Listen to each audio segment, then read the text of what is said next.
Welcome to this Zentangle Quickie. My name is Heather Hartwick Gladden. I'm a Certified Zentangle Teacher.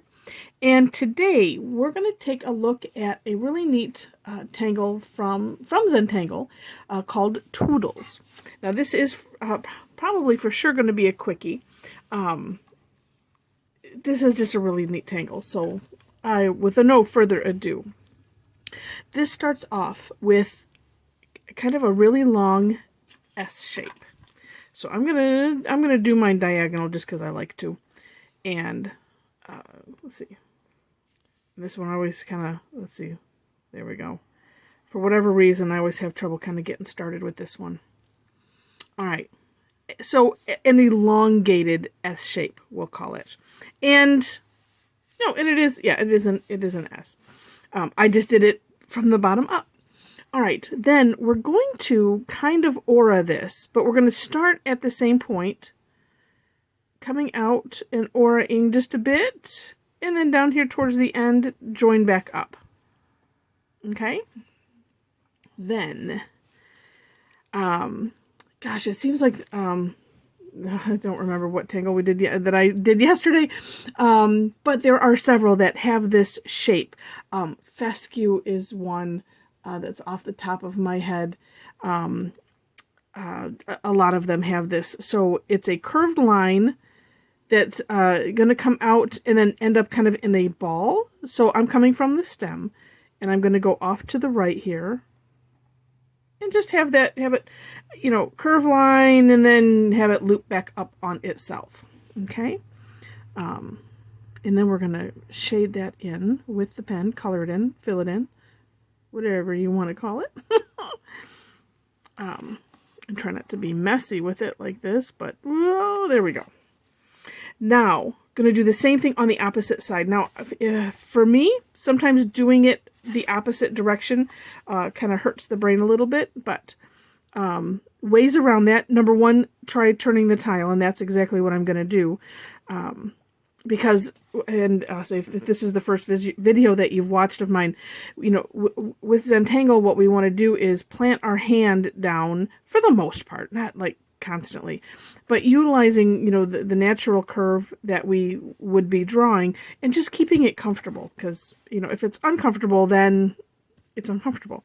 And then that doesn't make for, you know, for relaxation and all of that we get out of Zentangle. So I'm going to go opposite direction here and then looping it back up on itself like so, and then filling it in.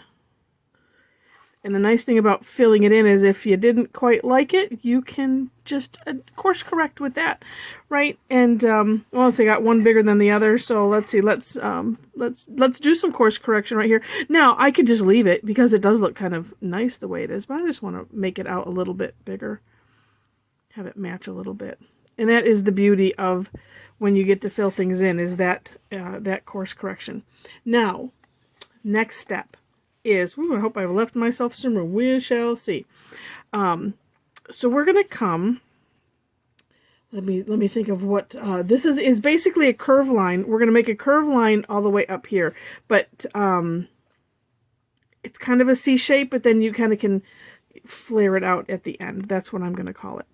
And so about, I don't know what you would want to call that. So right where this stem is this line is pulling away from the center, and really anywhere that you want. We're going to come from there, and this is going to be the beginning of our curve line. And actually, I'm going right at the edge here. We're kind of auraing this. I try to do this in one stroke, but... And then like so. And then, same thing on the other side, and I'm going to... How do I want to flip my tile? I just don't know. I think I can do it just this way. And again, we're auraing this, essentially. So you can, you know, like this kind of come down like that if you want to. And then up to the top. And I'm going to neaten that up because I kind of overshot. Like so. And that's essentially it.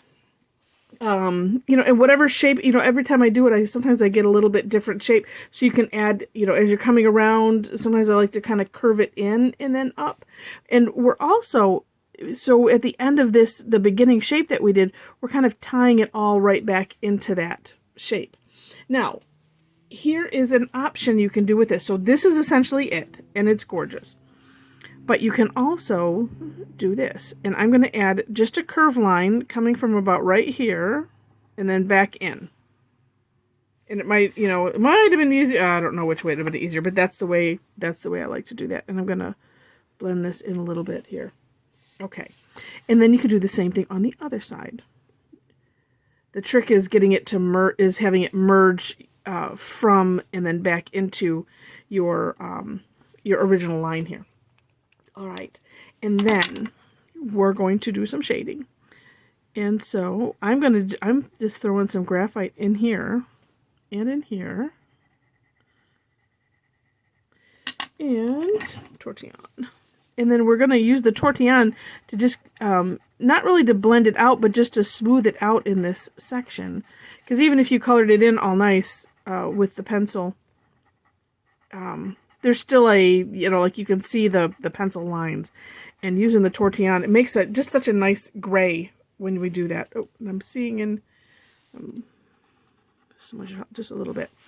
The only thing to be careful of, and this one doesn't have the greatest point, is just you don't want it to go over because we want to keep it contained in there. Gosh, some other bits of shading. This it seems like in the Zenthology, which is not handy, this is how they left it, just like this. But you could add some things, if you wanted to. So like I'm going to just add a little bit of graphite here.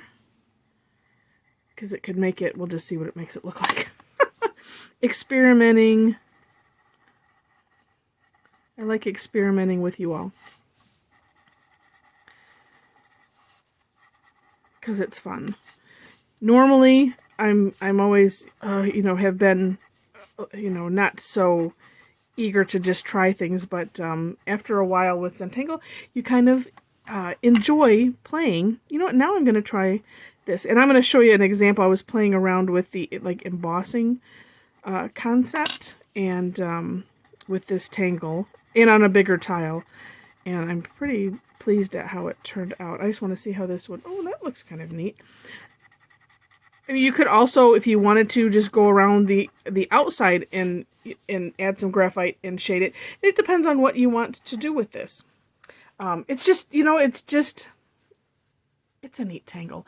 It's one of those that just kind of, it has this peaceful something about it that just, it warms my heart. So let me back this camera up if I can. Yes. All right. You can see the edge of my little table. All right. So this is what I have. So I did this on a Renaissance tile and used a white jelly roll. And then just did some shading strategically. I feel like I have some little remnants of the tortillon, but I just did some various shading in some different places to bring out that embossing technique. It's something that I'm actually just kind of playing with. I've seen some videos on it, and of course, I feel like I need to figure it out Heather style. And, saying some of it, but for the most part, I think it looks pretty cool. And just in a neat thing to do these, this is a 3.5 inch tile. This is a 2 inch tile, just for comparison. But neat to where you could lay these out in a pattern. Could have done it with the tips in, something like that. So it's just a thought about, how you might want to use this, besides just having it being part of a larger work. So anyway, with that, I hope that you enjoyed this. And if you did, feel free to hit the thumbs up button, as well as subscribe if you liked it enough to want to see more of my Zentangle quickies. And oh, also, if you do that, hit the little bell that's next to it, so that way you can decide how you want to be notified. I think that that's important. And what else? In the description section, I'll have a link to my step out. And if I have some other cool things to share about this tangle, then I will put it right there.